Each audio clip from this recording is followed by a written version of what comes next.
Government बनाने के लिए अडानी बानी से पैसा मिलता है, हमारे किसानों से उनको क्या मिलना है। तो ऐसी क्या आफती मोदी को, ये कोरोना में लाना है। ये उसको बेवकूफ़ को किसने कह दिया? ऑल इंडिया में किसान पहले ही बेचता था, ये पहले ही बेचता। सरकार किसान से पूछती क्यों नहीं है, उनसे डायलॉग क्यों नहीं करना चाहती, उनके खिलाफ जंग को लड़ी है, जंग है ये। हमें किसानों को बुलाया किसके वजह से है? तुम अफसरों से बैठ के बात कर रहे हो। ये इनकी एसी कमरों में बैठ के जो होती है ना।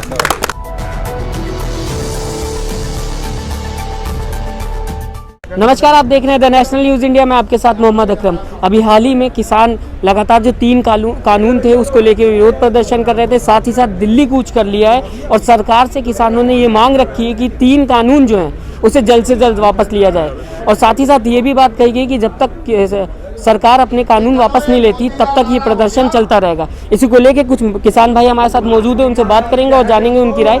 सर, सबसे पहले तो आपका नमस्कार हमारे चैनल पे। नमस्कार। सर, क्या लगता है आपको, जिस तरीके से 3 कानून आए हैं, सरकार बोल रही है कि हमें किसानों को कहीं ना कहीं इस बात को समझना चाहिए कि ये उनके हक में है, तो फिर क्यों विरोध हो रहा है? हम अनपढ़ नहीं है, मोदी को ये देखना चाहिए। हम तो एक हफ्ते में समझ गए हैं इसमें किसान का कितना नुकसान होना है, कितना फ़ायदा होना है। जब हम चाहते ही नहीं है वो कानून हमारे फ़ायदे के लिए नहीं है, हमारे को पूछा नहीं गया किसी वर्ग से, किसी किसान जथेबंदी से, तो उसने अपना ही कानून लागू कर दिया, तो हम क्यों उसको माने?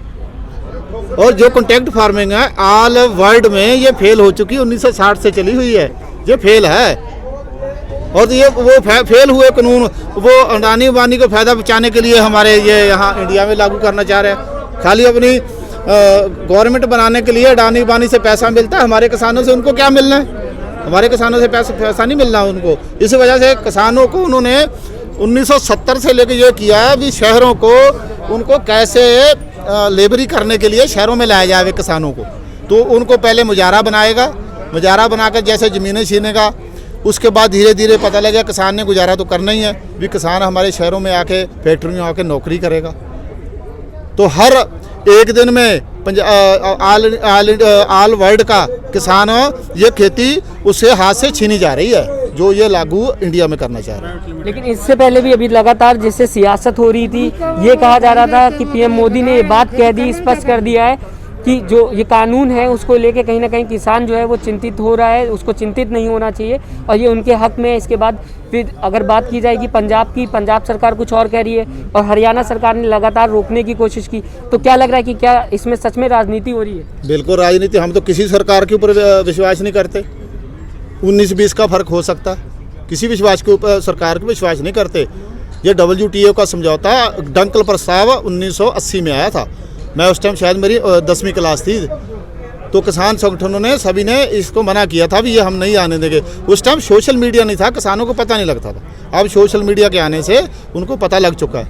तो ऐसी क्या आफती मोदी को ये कोरोना में लाना है?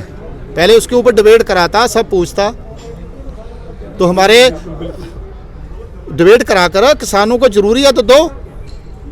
वो तो 2022 की बात करता है, तब आपकी आमदन दुगनी होगी। तो एक हमारे आदमी ने पूछा RTI से भी अगर 2022 में आपने आमदन दुगनी करनी है तो इससे हमें तरीका बताइए, आप कैसे करोगे? आपने क्या उसमें सुविधाएं दी है, क्या आप उसमें डेवलपमेंट क्या कर रहे हो, कैसी मशीनरी ला रहे हो? कुछ जिन तो नहीं ला रहे एकदम उसकी 2 साल में उसकी आया दुगनी हो जाएगी। आया दुगनी तो इसमें दूसरे में हो रही है। आपको पता है पंजाब हरियाणा में धान MSP पे बिकता, उनको तो पता है।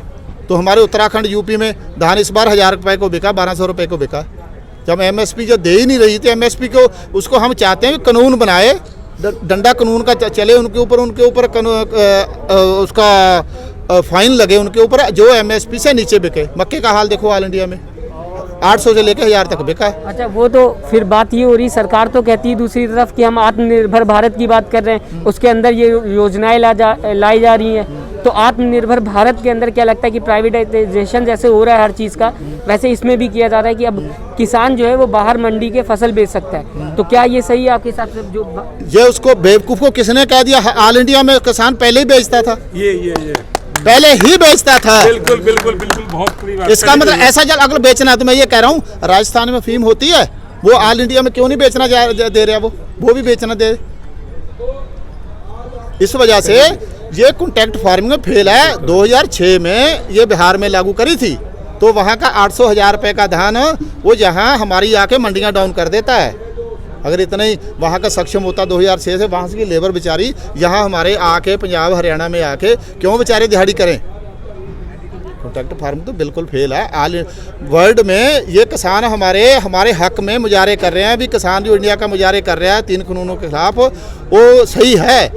उनको कॉन्ट्रैक्ट फार्म में हिस्सा नहीं लेना चाहिए। कॉन्ट्रैक्ट फार्म फेल है, नहीं तो वो हमें बताएं ये बहुत अच्छे हैं, इसको लाना चाहिए। लेकिन लगातार जिस तरीके से टीवी पे दिखाया जा रहा है, संबित पात्रा भी बात करते हैं कि हम कहीं ना कहीं किसानों के हक में बात करते हैं, लेकिन समझ में नहीं आता। आप आगे एक मिनट सवाल ये है, ये सरदार जी किसान है। मैं तो एक मिडिल क्लास से रहता हूँ, दिल्ली में रहता हूँ, आराम से रहता हूँ, कोई दिक्कत नहीं है। मुझे सब्जी मिलती है, दूध भी मिलता है, सारी चीजें मिलती है, बिल्कुल। ये सरदारी किसान है। जब इनके लिए कानून बना है तो इनसे पूछा क्यों नहीं जा रहा है? इनसे पूछिए, इनसे बातचीत करिए, आपकी किस चीज़ में शंकाएं हैं, आप क्या बदलाव करना चाहते हैं। तो फिर सरकार किसान से पूछती क्यों नहीं है? उनसे डायलॉग क्यों नहीं करना चाहती?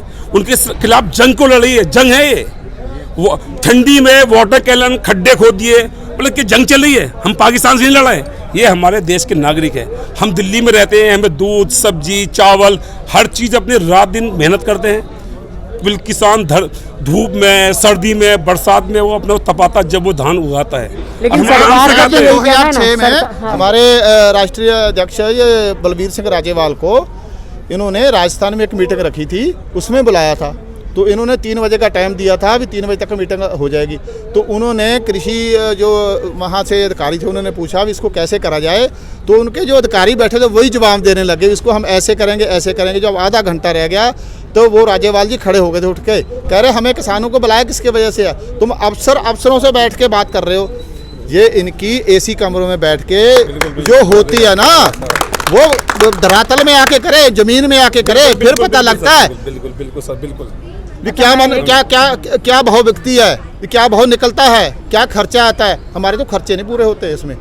हम तो स्वामीनाथन रिपोर्ट की मांग करते थे, तो अब ये स्वामीनाथन की रिपोर्ट तो बात क्या है, ये तो एमएसपी मंडियां खत्म हो जाएगी या उसमें आएगा नहीं। मिनिमम रेट है, मैक्सिमम रिपोर्ट और जो होनी चाहिए वो होनी चाहिए, वो होनी चाहिए। एनएसपी जो कम खरीदे। चैनल को लाइक, शेयर एंड सब्सक्राइब करें और बेल आइकन दबाना ना भूलें।